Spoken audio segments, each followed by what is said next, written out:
सौतेली बहनें रंगापुर नाम के गांव में शालिनी नाम की एक औरत रहा करती थी। उसे दो बेटियां थी। एक का नाम था शिवानी और दूसरी का सुहानी। शिवानी जब छोटी थी तब उसकी माँ गुजर गई थी, जिसके कारण उसके पिता रघु ने दूसरी शादी कर ली। मगर उनका भी कुछ सालों में बीमारी की वजह से देहांत हो गया और इसी वजह से शिवानी के मन में उसकी माँ और बहन के प्रति प्रेम उत्पन्न नहीं हो पाया। शिवानी और सुहानी में हमेशा झगड़ा हुआ करता था। दोनों भी बहनें एक दूसरे से कभी प्यार से बात नहीं करती थी। शालिनी ये सब देख बड़ी चिंता में रहा करती थी। ऐसे ही एक दिन शिवानी सुहानी, चलो आ जाओ, खाना खा लो। हाँ माँ आई। हाँ माँ, मैं भी आई। ऐसा कहकर दोनों बेटियां वहां आ जाती है और देखती है तो उनकी माँ ने उन दोनों के लिए गाजर का हलवा बनाया था। वो देख सुहानी और शिवानी बहुत खुश हो जाती है। माँ, तुमने ये हलवा मेरे लिए बनाया है? मुझे बहुत पसंद है। मुझे पता है कि मेरी दोनों बेटियों को हलवा कितना पसंद है, इसीलिए तो मैंने तुम दोनों के लिए हलवा बनाया है। और मेरे लिए माँ? अरे हाँ बेटी, मैंने तुम्हारे लिए भी बनाया है। चलो अब जल्दी से खा लो, तुम दोनों को कॉलेज भी तो जाना है ना। जी माँ, मैं ये कटोरी ले लूँ? मुझे जल्दी पहुँचना है कॉलेज में। हाँ ले लो। और सुहानी, तुम ये वाली कटोरी ले लो। जी माँ। दोनों भी हलवा खाती है और एक दूसरे की ओर बहुत गुस्से से देखकर वहां से चली जाती है। वो दोनों भी कॉलेज में एक साथ पढ़ा करती थी। फर्क सिर्फ इतना था कि शिवानी 3rd ईयर में थी और सुहानी 1st ईयर में। उन दोनों में 2 साल का अंतर था। फिर भी दोनों में हमेशा नोकझोंक हुआ करती थी, जैसे कि वो दोनों एक दूसरे की दुश्मन हो। ऐसे ही एक दिन दीदी, मेरे कॉलेज की ट्रिप जाने वाली है। तुम्हारी भी ट्रिप जाने वाली है क्या? हाँ, मेरी भी जाने वाली है, मगर मेरा जाने का मन नहीं है। क्यों दीदी? क्योंकि वहाँ पे तुम हो।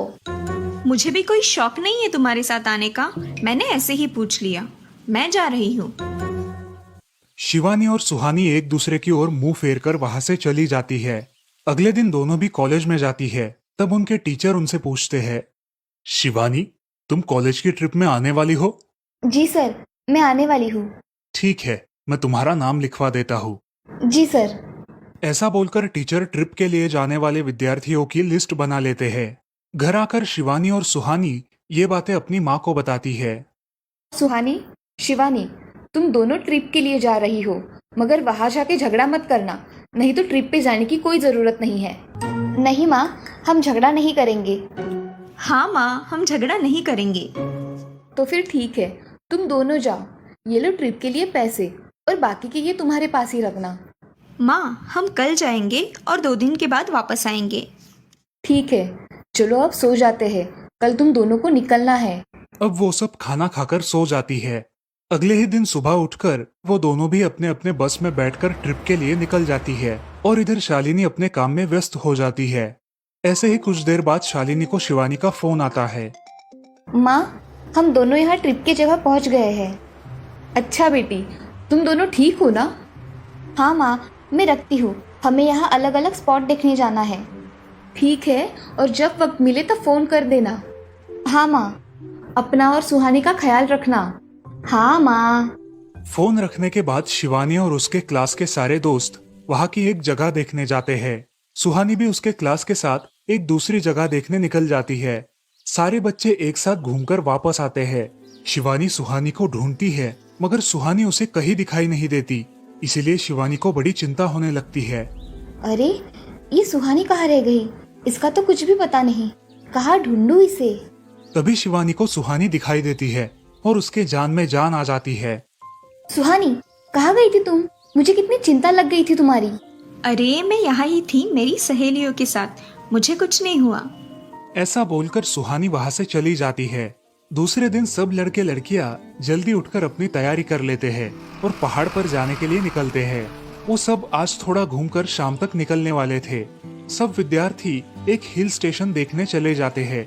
शाम होने तक उस पहाड़ी का मजा उठाते हैं, लेकिन सुहानी बिना किसी को बताए उस पहाड़ी के एक अनजान हिस्से में चली जाती है। वहाँ का मनमोहक दृश्य देखते देखते गलती से उसका पैर फिसल जाता है और वो वहाँ से नीचे गिर जाती है। शाम हो जाने के कारण सभी विद्यार्थी वहाँ से निकलने लगते हैं और यहाँ सुहानी एक पेड़ के सहारे उस पहाड़ी की चोटी पर लटकी रहती है। शिवानी सभी विद्यार्थियों में अपनी बहन को ढूंढती है, लेकिन वो उसे कहीं नहीं मिलती। सुहानी को ढूंढते ढूंढते शिवानी वापस उसी पहाड़ी के पास आती है और उसे आवाज लगाती है। सुहानी, सुहानी कहाँ हो तुम? दीदी मैं यहाँ हूँ, बचाओ मुझे, मैं यहाँ हूँ। सुहानी की आवाज की ओर जाते ही उसे पता चलता है कि सुहानी पहाड़ी पर लटकी है। ये सब देखकर शिवानी बहुत घबरा जाती है। शिवानी अपनी पूरी ताकत लगाकर उसे ऊपर खींच लेती है। तुम यहाँ क्यों आई थी? अगर तुम्हें कुछ हो जाता तो मैं क्या करती? माँ को क्या जवाब देती? दीदी मेरा पैर फिसल कर मैं वहाँ गिर गई। मैंने बहुत आवाज दी मगर मेरी आवाज किसी ने नहीं सुनी। तुम ढूंढती हुई आई और मुझे बचा लिया। तुम दुनिया की बेस्ट दीदी हो। हाँ सुहानी, चलो अब घर जाने के लिए देर हो जाएगी, बस निकल जाएगी। सुहानी को ऊपर खींचते वक्त शिवानी के हाथ पर बहुत सारे जख्म हो गए थे, इसीलिए सुहानी अपनी ओढ़नी फाड़कर उसके हाथ पे बांध देती है और अब वो दोनों बस के पास चले जाते हैं। क्या हुआ है शिवानी, हाथ से खून बह रहा है तुम्हारे? कुछ नहीं सर, मैं वहाँ पे गिर गई थी, अब मैं ठीक हूँ। टीचर और सारे छात्र गाड़ी में बैठकर घर जाने के लिए निकलते हैं। घर आने के बाद शिवानी सारी हकीकत अपनी माँ को बताती है और वो सब सुनकर माँ दोनों को गले लगाकर रोने लगती है। तुम दोनों एक दूसरे के साथ होते हो, इसीलिए मुझे कोई टेंशन नहीं रहता, मगर मेरी बच्चियों, खुद का भी ख्याल रखा करो। उस दिन के बाद दोनों सौतेली बहनों ने अपने बीच की सब नोकझोंक बंद कर दी और हंसी खुशी सगी बहनों की तरह रहने लगी। दोस्तों, इस कहानी से हमें ये सीख मिलती है कि हम सबको एक दूसरे के प्रति द्वेष की भावनाएं छोड़कर प्यार से रहना चाहिए। चंदनपुर नाम के गांव में चंपा नाम की एक औरत रहती थी। पति, 2 बच्चे और एक बेटी, ऐसा उनका पूरा परिवार था। उसका पति श्रीधर पोस्ट ऑफिस में जॉब करता था। उसके कमाई से ही घर चलता था। चंपा ने अपने घर के सामने एक छोटी सी दुकान खोल के रखी थी। उससे उसे जो भी मुनाफा होता वो अपनी बेटी की शादी के लिए जमा करके रखती। ऐसे ही बहुत दिन बीत जाते हैं। अब बच्चे भी बड़े हो जाते हैं। बड़ा बेटा अशोक डॉक्टर और छोटा बेटा रवि वकील बन जाता है और दोनों अपनी ट्रेनिंग पूरी करने लगते हैं। एक दिन उनकी बहन ज्योति के लिए एक अच्छा रिश्ता आता है और ज्योति की शादी पड़ोस के गांव के सरपंच जी के बेटे से हो जाती है। ज्योति बहुत ही कामचोर और गुस्सा करने वाली होती है। इसी कारण उसके ससुराल से उसे निकाल दिया जाता है। वो अपने पति को लेकर अपने मायके रहने आती है। अब चंपा का जमाई दुकान चलाता है और चंपा और ज्योति आराम से वहाँ रहती है। अरे ज्योति, जरा अपने कामचोर पति को कुछ काम करना क्यों नहीं सिखाती हो? कुछ काम का नहीं है वो। अरे हाँ माँ, उनके पिताजी ने तो उन्हें ही घर से निकाल दिया और हमारे माथे मर दिया। जाने दो, पति है। माँ और बेटी इसी तरह तानेबाजी करती रहती। अब बड़े बेटे अशोक की शादी उन्हीं के गांव के एक लड़की से करा दी गई, लेकिन उस लड़की से भी चंपा बहुत काम करवाती और वो बेचारी सासू माँ का आदर करके सब काम चुपचाप करती थी। एक दिन वो काम करके थक गई और एक जगह पर बैठ गई। ए कामचोर कमला, इतना सारा काम पड़ा है घर में, क्या वो तुम्हारा बाप आके करेगा? चलो उठ, काम कर। हाँ हाँ माँ जी, करती हूँ।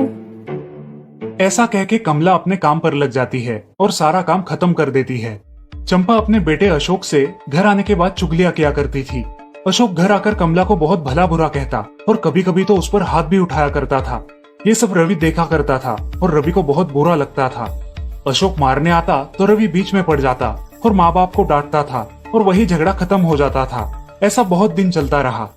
रवि को रंजना नाम की एक लड़की बहुत पसंद थी, जो कि एक न्यूज रिपोर्टर थी। क्या तुम मुझसे शादी करोगी? मुझे तुम बहुत पसंद हो। हाँ, मगर रवि, तुम्हारे घर में तुम्हारी माँ का बर्ताव मुझे बिल्कुल पसंद नहीं है, इसीलिए पहले तुम इसका कोई हल निकालो। अरे रंजना, मैं हूँ ना तुम्हारे साथ, तुम्हें टेंशन की क्या बात है? मगर रवि, तुम भी अगर मुझे मारने पीटने लगे तो मैं तुम्हें कोर्ट में खींचूंगी। अरे हाँ बिल्कुल, वो तो तुम्हारा अधिकार है। अगले दिन रवि अपने घर में रंजना के बारे में बताता है। रवि की माँ चंपा उसे साफ मना कर देती है। रवि, तुम्हें कुछ समझ आता है या नहीं? अपनी बिरादरी की लड़की से शादी करो बेटा। इस घर में ये आखिरी शादी है और मेरे भी कुछ अरमान है बेटा। अजय, आप कुछ कहते क्यों नहीं? हाँ बेटा, तुम्हारी माँ सही कह रही है, तुम इसकी बात मान जाओ बेटा। नहीं पापा, मैं शादी करूंगा तो सिर्फ रंजना से, वरना मैं शादी नहीं करूंगा। सब चुप हो जाते हैं। अगले दिन रवि मंदिर से शादी करके घर आता है। सब अचरज से रवि की ओर देखते हैं और चुपचाप अपने कमरे में चले जाते हैं। कमला उन दोनों का स्वागत करती है और वो दोनों अपने कमरे में जाते हैं। कैसे लगा मेरा घर? अच्छा है, मगर सब मिलजुल के रहे तो और भी अच्छा होगा। रंजना, तुम्हें मेरी माँ को सबक सिखाना होगा, तभी घर के सारे सदस्य ठीक हो जाएंगे। ठीक है रवि, जैसा तुम चाहो। अगले दिन रंजना अपने घर के मंदिर में पूजा करने जाती है। तभी रुको, मेरे भगवान के मंदिर में तुम मत आओ, जाओ यहाँ से।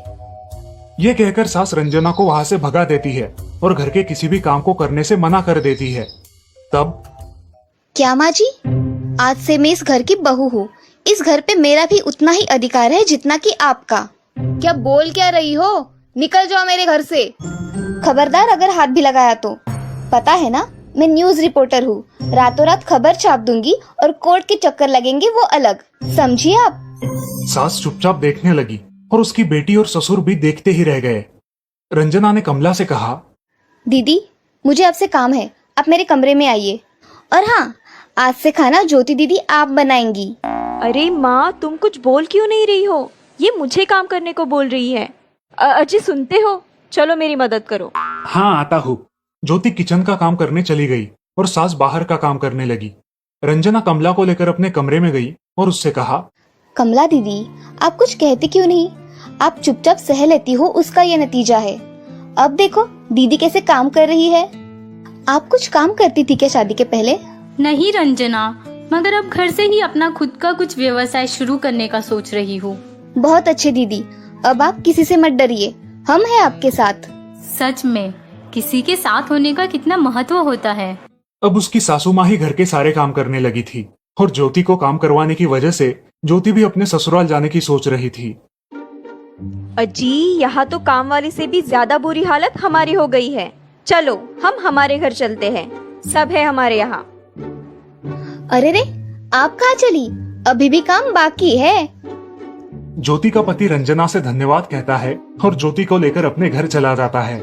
अब सासू माँ एक दिन पूरा काम करके इतना थक जाती है कि उसके बदन में बहुत दर्द होने लगता है। तब दोनों बहू सास के पास चली आती है और एक बहू सास के पैर दबाती है तो दूसरी बहू सर दबाती है। सासू माँ उठकर रोने लगती है। मुझे माफ कर दो मेरी बेटियों, अब से कभी ये गलती नहीं होगी। सास को उसके किए पर पछतावा होता है और ये देखकर घर के सभी सदस्य बहुत खुश हो जाते हैं। रवि और रंजना भी बहुत खुश होते हैं। वाह बहू, जो आज तक नहीं हुआ वो तुमने करके दिखाया। बहू हो तो ऐसी। रंजना अपने बर्ताव के बदले माफी मांगती है और अब सब लोग खुशी खुशी रहने लगते हैं। तो दोस्तों, इस कहानी से हमें ये सीख मिलती है कि हम सब मिलके परिवार बनता है और हम सब परिवार का महत्वपूर्ण अंग होते हैं। परिवार के काम मिल बांट कर करना ये हमारी वैयक्तिक जिम्मेदारी है।